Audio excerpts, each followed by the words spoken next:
13 अप्रैल 1919 बैसाखी का दिन था। चारों तरफ खुशी और उत्सव का माहौल बना हुआ था। लेकिन उसी दिन अमृतसर के जालियांवाला बाग में ऐसा क्या हुआ जिसने भारत के इतिहास को लहूलुहान कर दिया? क्या आप जानते हैं कि कैसे एक शांतिपूर्ण सभा को मौत का मंजर बना दिया गया? कैसे सैकड़ों निर्दोषों की चीखें उस कुएं में हमेशा के लिए दफन हो गईं, जो आज भी हमारे स्वतंत्रता संग्राम का गवाह है? आज हम आपको ले चलेंगे 104 साल पहले की उस घटना पर, जिसने भारतीय स्वतंत्रता संग्राम को एक नई दिशा दी और भारत को आजाद होने में अहम भूमिका निभाई। यह कहानी है जालियांवाला बाग हत्याकांड की। इसे अंत तक जरूर देखना, क्योंकि इस घटना के हर पहलू को समझना बेहद जरूरी है। 1919 में भारत ब्रिटिश शासन के अधीन था। देश भर में आजादी की मांग तेजी से बढ़ रही थी। उसी दौरान अंग्रेज सरकार ने एक ऐसा कानून बनाया जिसने भारतीयों को नाराज और आक्रोशित कर दिया। यह कानून था रॉलेट एक्ट। रॉलेट एक्ट के तहत किसी भी भारतीय को बिना मुकदमे के गिरफ्तार किया जा सकता था। जनता को इससे नाराजगी हुई और विरोध प्रदर्शन शुरू हो गए। अमृतसर में इस विरोध की अगुवाई कर रहे थे डॉक्टर सैफुद्दीन किचलू और डॉक्टर सत्यपाल।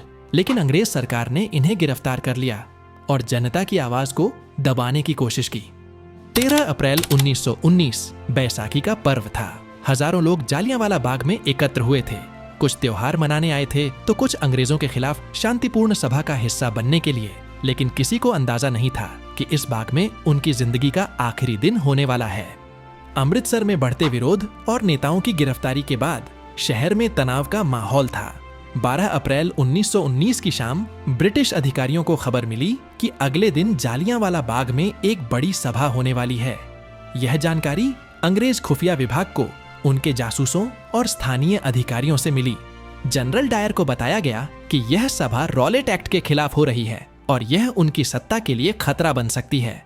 उसने उसी समय यह फैसला कर लिया कि वह इस सभा को हर हाल में रोककर अपनी ताकत का प्रदर्शन करेगा। यहां से शुरू हुआ वह षड्यंत्र जिसने जालियांवाला बाग को एक नरसंहार का मैदान बना दिया। 13 अप्रैल की सुबह डायर ने अपने सैनिकों के साथ जालियांवाला बाग की ओर कूच किया। उसे स्थानीय अधिकारियों और जासूसों से पक्की जानकारी मिली थी कि लोग बैसाखी मनाने के बहाने सभा करेंगे। यह जानकारी स्थानीय मुखबिरों और अंग्रेजी प्रशासन के जासूसों ने दी, जो भारतीयों के बीच घुल मिलकर हर खबर इकट्ठा करते थे। इसी आधार पर डायर ने अपनी क्रूर योजना को अंजाम देने वाले थे। ब्रिगेडियर जनरल रेजिनाल्ड डायर, जिसे इतिहास आज भी जालियांवाला बाग का कसाई कहता है, अपने 50 सैनिकों के साथ वहां पहुंचा। उसने बाग को चारों तरफ से घेर लिया और गोली चलाने का आदेश दे दिया। 10 मिनट, सिर्फ 10 मिनट में 1650 गोलियां चलाई गईं। बाग का हर कोना लाशों से पट गया।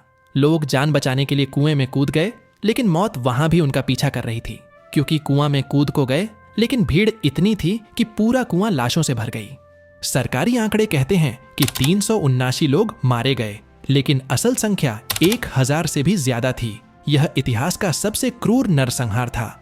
इस घटना ने पूरे भारत को हिलाकर रख दिया। रविंद्रनाथ टैगोर ने अपना नाइटहुड वापस कर दिया। महात्मा गांधी ने अंग्रेजों के खिलाफ असहयोग आंदोलन शुरू किया।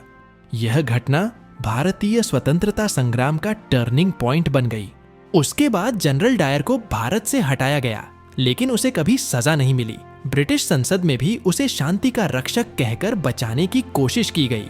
लेकिन पंजाब का एक वीर सपूत ऊधम सिंह इस घटना को भूल नहीं सका। 21 साल बाद 1940 में उसने लंदन जाकर माइकल ओडायर को गोली मारकर इस घटना का बदला लिया। और यहाँ की मिट्टी अभी भी लाल निकलता है। कहा जाता है कि जालियांवाला बाग हत्याकांड में लोगों की खून की वजह से यहाँ का मिट्टी लाल दिखता है। आज जालियांवाला बाग भारत का एक प्रमुख स्मारक है। यहाँ आने वाले हर व्यक्ति को हमारे स्वतंत्रता संग्राम के बलिदान की याद दिलाता है। दीवारों पर मौजूद गोली के निशान, शहीदी कुआं और स्मारक हमें यह बताते हैं कि आजादी के लिए कितनी बड़ी कीमत चुकाई गई। जालियांवाला बाग हत्याकांड सिर्फ एक घटना नहीं, बल्कि अंग्रेजों की क्रूरता का सबूत है। ये हमें सिखाता है कि आजादी की कीमत कितनी भारी होती है। ये उन लाखों स्वतंत्रता सेनानियों के बलिदान की गाथा है जिन्होंने हमें आज का स्वतंत्र भारत दिया। आजादी के इस संघर्ष की कहानी खत्म नहीं होती। यह सवाल हमसे बार बार पूछती है, क्या उन निर्दोष लोगों का बलिदान व्यर्थ गया? क्या हमने उनकी कुर्बानी से कुछ सीखा, या फिर इतिहास केवल किताबों में सिमट कर रह गया?